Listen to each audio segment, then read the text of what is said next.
gudniinku waa caado dhaqameed muddo badan soo jirtay taasoo dhibaato caafimaad ku keenta haweenka iyo hablaheena dhibaatooyinka ay haweenku kala kulmaan gudniinka waxa kamid ah inuu ku sababo waxay dareemaan xanuun aad u daran waxa kale ku sababa dhiigbax wuxuu sababa dhibaato caafimaad oo ka timaada xagga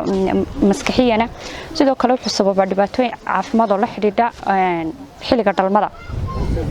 gudniinku wuxuu waxyeeleeyaa hanaanka waxbarashada ee inanta wuxuu sameeyaa wuxuu ku keenaa inantu inaanay joogtaynin hanaanka waxbarashada ee tigista iskuulka ama inaanay inanta waxbarashada aanay ku fiicnaanin oo kale si looga hortago dhibaatadaas xalku muxuu yahay xalku waxa weeyaan gudniinku waa dhibaato